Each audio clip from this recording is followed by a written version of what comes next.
wa iyyakum.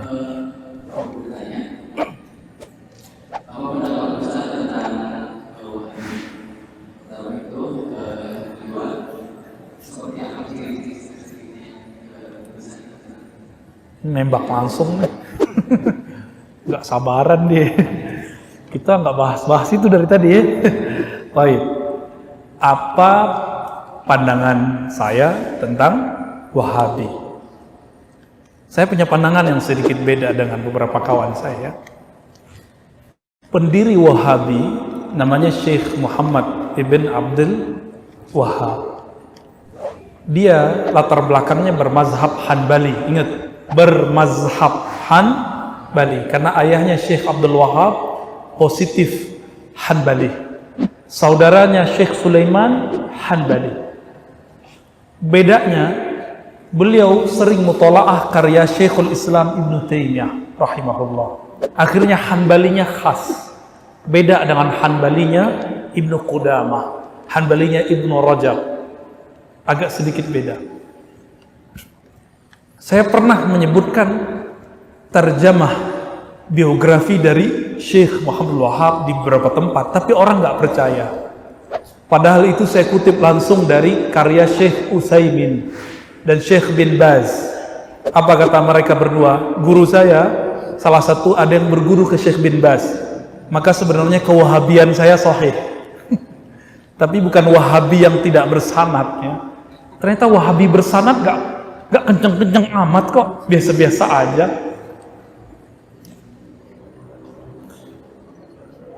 Syekh bin Baz itu menyebutkan salah satu guru yang berpengaruh kepada Syekh Muhammad bin Abdul Wahab rahimahullah adalah Muhammad Hayat As-Sindi An-Naqsyabandi Al-Hanafi Al-Madani. Jadi ada orang yang hijrah dari Sind, dari India ke Madinah. Dulu pusat hadis itu di India, tapi dia kemudian tinggal di Madinah menjadi syekh ahli hadis di Madinah. Syekh Muhammad bin Abdul Wahab, Imam Wahabi ini berguru langsung kepada Syekh Muhammad Hayat As-Sindi yang beliau menyebut dirinya Naqsyabandi. Kira-kira mana? Naqsyabandi itu apa? Thariqah Sufi. Al-Hanafi, bermazhab Hanafi, Asy'ari Maturidi. Jadi Muhammad bin Abdul Wahab itu berguru ke orang bersanad, maka dia bisa buat gerakan yang bisa merubah Hijaz. Tapi Wahabi itu kan 3 periode. Di zaman itu belum masuk ke Hijaz, lalu beliau meninggal, muncul lagi yang kedua, yang terakhir 1924. Itu sudah beda. Syekh Muhammad bin Abdul Wahab diisukan mengkafirkan para sufi dengan sebutan kuburiyun.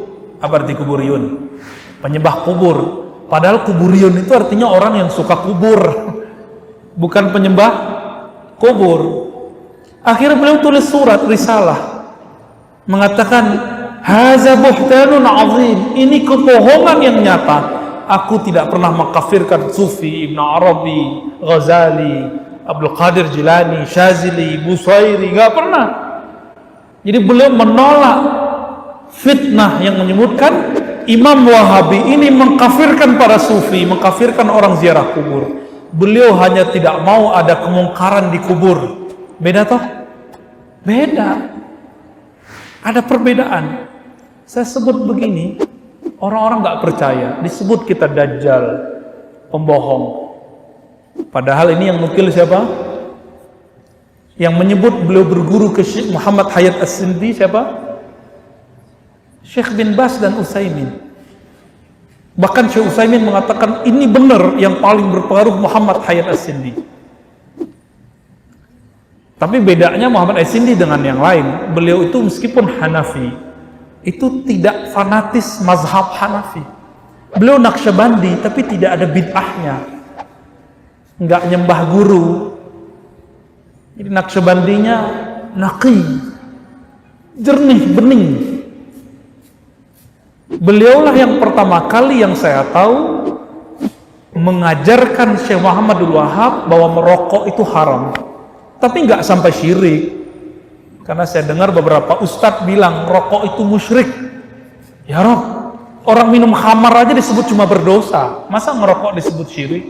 Ente lebay ya, gara-gara apa? Ngaji ahlus sunnah nggak bersanad, akhirnya mengkafirkan yang orang berdosa. Yang mengkafirkan orang berdosa itu namanya khawarij, kelompok ekstremis yang mengkafirkan Sayyidina Ali, Sayyidina Muawiyah, sahabat-sahabat radhiyallahu taala anhum. Hati-hati. Jadi fatwa haram rokok itu fatwa fikih, bukan fatwa akidah. Oke? Fatwa apa? Fikih, bukan fatwa akidah. Baik. Jadi ini kira-kira kabar gembira tentang pendiri Wahabi ya. Dan beliau itu seperti yang kita bahas tadi siang di soreang ya, ternyata menggunakan hadis dhaif hatta dalam akidah. Buka kitab Ushulus Salasah, kitab tauhid beliau menggunakan hadis dhaif. Antum kalau nggak percaya download aja. Sekarang dari terjemahannya. Maka orang-orang yang mengatakan tidak boleh beramal hadis dhaif, beramal aja nggak boleh hadis dhaif, gimana pakai akidah? Kalau begitu akidah ente dhaif dong, nggak boleh dianut dong. Kenapa? Pakai hadis dhaif. Tuh, hati-hati sebelum menjudge hadis dhaif. Oleh karena itu kami pun masih punya sanad silsilah. Jadi saya punya sanad tauhid yang 3 itu lewat jalur Syekh Yasin Al-Fadani. Karena Syekh Yasin menyebut Muhammad Wahab dengan gelar Syekhul Islam. Kita punya sanadnya. Jadi kita masih sebut beliau Syekhul Islam. Syekhul Islam itu bukan berarti beliau syekh satu-satunya dalam Islam, enggak. Dalam tradisi Hanbali ada Syekhul Islam, Muhammad Wahab, Ibnu Taimiyah, Ibnu Qayyim, ya, Ibnu Qudamah, Al-Harawi, itu disebut Syekhul Islam. Dalam tradisi Syafi'i ada juga Syekhul Islam. Contohnya siapa? Imam Zakaria Al-Ansari, Imam Subki, sezaman dengan Ibnu Taimiyah. Imam Ibnu Hajar Al-Asqalani, pensyarah Sahih Bukhari. Jadi Syekhul Islam itu banyak, bukan hanya 1, 2, 3 orang itu. Begitu Kang ya. Ini main tembak-tembak aja nih. Ya, tafadhal.